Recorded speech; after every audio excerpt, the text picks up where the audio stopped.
Fala pessoal, tudo bem? E aí, prontos para o nosso quarto módulo da mentoria? A gente vai falar nesse módulo sobre discipulado. A base do que a gente vai falar é a Bíblia. A gente vai explorar bastante o livro Multiplique, do Francis Chan. Mas eu queria começar falando sobre o Dietrich Bonhoeffer e o discipulado. Dietrich Bonhoeffer foi um pastor luterano que nasceu no início do século XX e que abordou bastante as questões do discipulado e da ética cristã.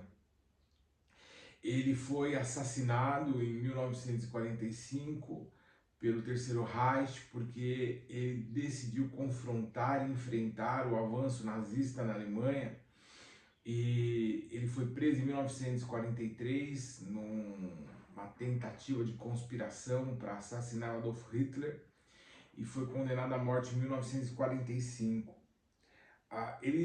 O livro Discipulado é um dos documentos mais incríveis da nossa era moderna, aí, do século XX, sobre uma vida cristã, sobre graça, sobre redenção. E eu queria compartilhar alguns pontos que eu acho bastante interessantes aqui da obra do Bonhoeffer. Primeiro a gente precisa entender, eu quero trazer o discipulado em todas as áreas da nossa vida, não só na nossa vida cristã. Até porque, gente, vamos entender que a nossa vida é Cristo. Esse é um ponto. Então, se nós trabalhamos para a glória de Cristo. Se nós casamos para a glória de Cristo. O nosso foco, o nosso entendimento, ele tem que estar baseado em glorificar a Deus em todas as coisas, né? E gozar do seu amor. O homem foi chamado para desfrutar do quê? Da natureza criada. E a natureza criada, ela reflete a glória de Cristo. E o que é, né, quando eu falo trabalhar para a glória de Cristo, casar para a glória de Cristo, nós fomos chamados para desfrutar. O primeiro ponto do nosso chamado é que nós gozemos do amor e da graça salvadora de Cristo a partir do nosso envolvimento com toda a natureza criada. Que nós vivamos a vida experimentando o amor de Deus através da natureza que Ele cria e proporciona para nossa satisfação, para o nosso gozo, mas a partir dessa compreensão da glória dele. Ontem eu estava conversando com a Miriam, que trabalha com a gente lá na Barbate, sobre como como são produzidas as abelhas rainha. Um processo onde, quando a colmeia percebe que a abelha está morrendo, ela separa algumas larvas comuns entre elas e ela vai alimentando com uma dieta exclusiva de geleia real, para que possa surgir a rainha. Existem três formas da produção dessa rainha. Uma quando a abelha morre de forma repentina, a abelha rainha. Outra quando a abelha começa a envelhecer e começa a parar de produzir como produzia antes, gerar ovos para poder manter o enxame. E numa terceira, quando esse enxame cresce muito, ele precisa se bipartir, eles precisam achar outras colmeias. Então tem que preparar uma abelha rainha. Olha, e como que a gente explica isso? Somente a partir de um design inteligente, da obra criadora de Deus em todas as coisas. Então, quando a gente enxerga isso e a gente, além de desfrutar disso, do gozo, do prazer da natureza criada, a gente se compromete a cuidar, a zelar, a ser mordomo de toda essa criação, para que a ordem das coisas, como foram criadas, e a partir dos desígnios daquele que criou, não é? Porque como que eu vou cuidar de algo? Em várias parábolas, ou em algumas parábolas, Jesus fala isso, que o Senhor da vinha, ele saiu para uma viagem, mas ele deixou os lavradores para cuidarem da vinha. O Senhor, ele foi para uma viagem e ele entregou talentos para os seus servos, para que eles cuidassem e multiplicassem. E haviam instruções para que aquilo fosse feito. A forma que aquilo fosse feito. A Bíblia é a base de tudo isso. As Escrituras Sagradas são a base de tudo isso. Então, eu vou ser um bom discipulador, eu vou ser um bom líder quando eu for alguém que tem um compromisso de estudar, de meditar na palavra. Eu preciso ter meus tempos devocionais. Isso é extremamente importante. Eu preciso ter meus tempos de oração. Eu preciso compreender por que o Senhor nos chamou.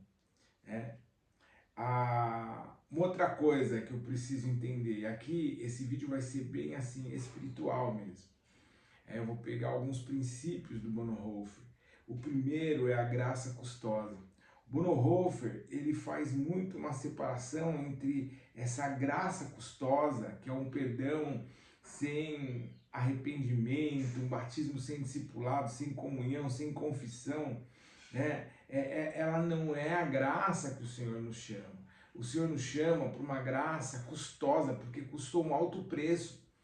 Custou a morte do Deus encarnado, o sacrifício do Deus encarnado. E essa graça, ela nos convida para um arrependimento na leitura de João Batista sobre isso. Arrependei-vos porque é chegado o reino dos céus. Mas se você for traduzir literalmente do grego o que João disse, ele fala assim, olha, é preciso fazer uma metanoia. O reino dos céus, ele está tão próximo e tão presente, e para poder ser um participante desse reino, eu não posso ser mais como eu sou. A minha mente precisa ser transformada. Eu não posso mais viver segundo as informações do mundo, segundo a ética humana rasa, barata, segundo a justiça humana. Eu tenho que exceder a isso, a partir de uma ética, de uma justiça que respalde e que olhe para o direito de todos. Eu preciso ter um batismo que me leve a uma condição de morte do meu velho homem, para que eu possa renascer como uma nova criatura. Eu não posso enxergar em mim, depois do meu sacrifício do batismo, eu não posso enxergar em mim vestígios do velho homem. Esse é um ponto muito importante, né, dos textos de Bonhoeffer. Eu preciso ser obediente à palavra de Deus. Eu preciso ser obediente agora, porque eu não posso aceitar meia graça. A graça, ela nos convida a recebermos a Cristo como nosso Salvador e como nosso Senhor. Mas eu não posso escolher ter Ele só como Salvador. Na verdade, eu só consigo viver essa salvação quando eu tenho a Cristo como meu Senhor, o meu possuidor, meu proprietário. E aí sim a salvação se estabelece. Essa graça, ela custou a vida de Cristo e ela custa a vida do discípulo. Então, para que eu possa ser um bom discipulador, eu tenho que ser um bom discípulo. Bom discípulo de quem? De Cristo. Assim como Cristo entregou a sua vida em nosso favor, eu entrego minha vida a Ele, em sacrifício. Isso muitas vezes me convoca a abrir mão de algumas coisas. E querido, esse módulo vai ser muito pastoral. E eu quero te falar uma coisa, você sabe aquilo que você precisa abrir mão. O Espírito Santo te constrange todos os dias a abrir mão. Não existe negociação. Você sabe que você precisa abrir mão. A gente precisa entender que essa graça exige obediência ao sofrimento e sacrifício. Então isso veio para o segundo ponto, que é a obediência incondicional a Jesus Cristo. Para o Bonhoeffer, o discipulado é fundamentalmente obediência ao chamado de Jesus. Então, o que eu preciso para ser um bom discipulador, ser um bom discípulo. E o que eu preciso para ser um bom discípulo? Obediência incondicional ao chamado de Jesus. O Senhor Jesus não nos chamou para sermos bons pais, para sermos bons filhos, para sermos bons maridos. O Senhor Jesus nos chamou para sermos atalaias, evangelistas, sacerdotes. O sacerdote é aquele que tem a responsabilidade de ligar céu e terra. Então eu quero te falar, antes de fazer isso com o seu discípulo, eu queria que você olhasse para sua casa, para sua família, para os seus pais, para os seus filhos.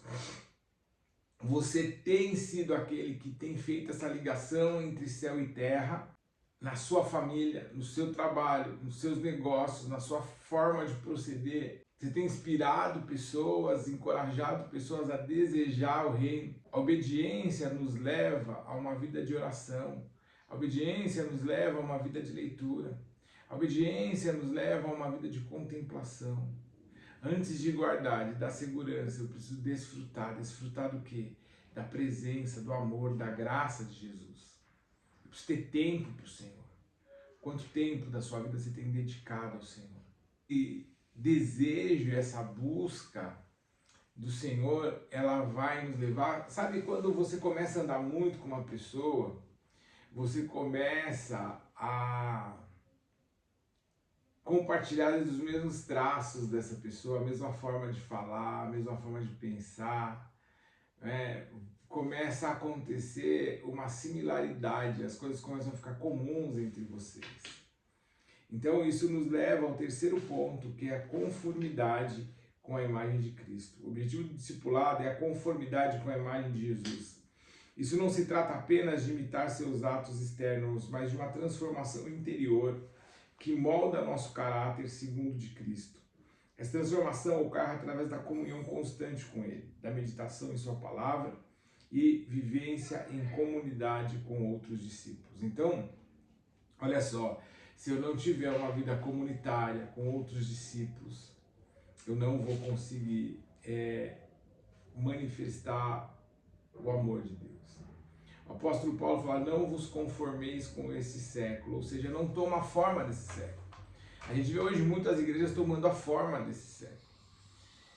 Eu vi várias igrejas fazendo um ato de Páscoa, uma representação da paixão de Cristo, contextualizando, contemporizando esse ato.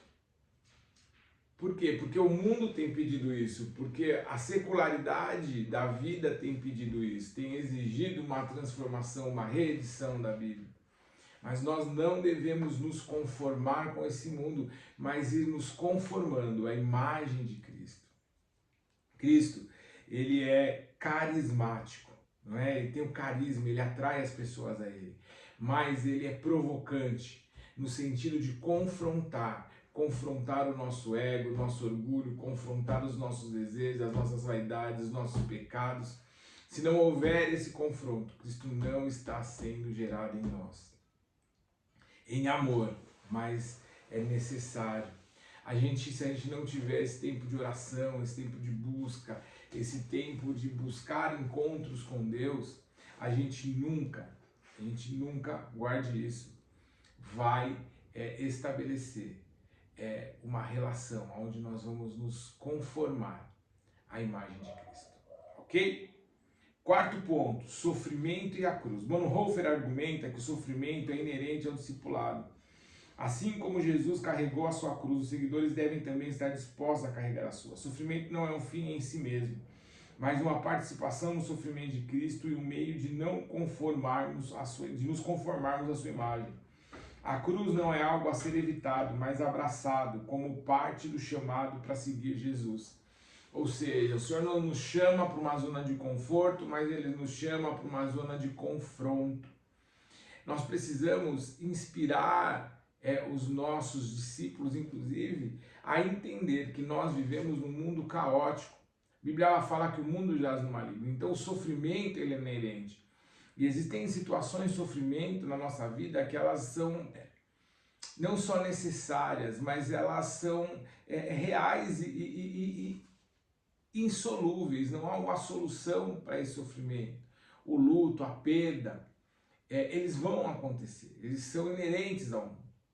Nós precisamos entender que o Senhor nos chama para uma vida de paz e de alegria, mas não conforme o mundo dá. Porque o mundo, ele coloca regras, parâmetros. A paz, sofrimento não combinam. Felicidade é uma vida livre de sofrimento. Não. O Senhor nos chama para a paz, mesmo em meio ao caos, porque nós vivemos num mundo caótico. Mas nós temos a paz que vem da certeza, da esperança, que Ele nunca nos deixou, que Ele nunca vai nos abandonar e que nós já vencemos com Ele. A alegria é a capacidade que eu tenho de estar satisfeito em todas as situações e achar motivos de ser satisfeito em todas as situações, porque Ele nos salvou. Então, a gente precisa, sabe, se você não seja um discipulador coach que vai proporcionar para o seu discípulo o caminho do paraíso, mas seja um discipulador cristão que vai apontar para o seu discípulo todos os dias o caminho da cruz. Comunidade visível é o quinto ponto, talvez o mais importante. O discipulado não é uma jornada solitária, mas acontece dentro de uma comunidade visível de crentes. A igreja, como corpo de Cristo, é o contexto onde os discípulos aprendem, servem uns aos outros, confessam seus pecados e crescem juntos na fé. A comunhão fraterna, o apoio mútuo e a disciplina eclesiástica são elementos essenciais do discipulado na visão de Bonhoeffer. Não existe discipulado sem uma vida comunitária. Não existe discipulado sem mesa, sem comunhão. E assim, não é que eu tenho que trazer os meus discípulos para a mesa. A minha vida tem que ser uma vida de mesa. Eu tenho que compartilhar da comunidade. Perceba que o Senhor, a salvação, ela é individual. Mas a redenção, ela é coletiva. Jesus, ele diz que ele vem buscar a igreja dele. A comunidade, o corpo de Cristo bem ajustado. Nós precisamos aprender a ter comunhão. Viver em comunhão. A comunidade de fé, que abraça, que acolhe, sem regras. Sabe? A gente acha que poxa, eu tenho que participar da minha célula, do meu grupo de conexão, eu tenho que estar na igreja, eu tenho minha vida à parte secular. Não. Queridos, não existem várias vidas, esquece isso. Isso é uma burrice que inventaram. Minha vida pessoal, você tem uma vida. E se você crê no Cristo vivo, entrega a sua vida para Ele, você nem tem mais vida, porque a sua vida agora é dele, e a sua vida agora é para o corpo de Cristo, para a glória dele. Sabe? Não adianta você querer ser um bom líder se você for uma pessoa isolada, se você for uma pessoa que não gosta de compartilhar, se você não é uma pessoa que não gosta de viver em comunidade. O Senhor nos chama para a vida comunitária. O Senhor nos chama para a unidade. Eu falo isso sempre e vou falar de novo. O Pai é nosso, o pão é nosso, o pecado é nosso. E tudo é dele. Esse é a oração eficaz que o Senhor nos ensina. Beleza? Compartilhe esse vídeo, eu vou deixar ele aberto para compartilhar. Se você gostou, se fez sentido para você. E vamos embora. Se você está lendo, já multiplique, mande aí algumas informações, vamos compartilhar, me fala o que você achou, me fala o que você entende por discipulado aí no grupo, tá bom? Valeu!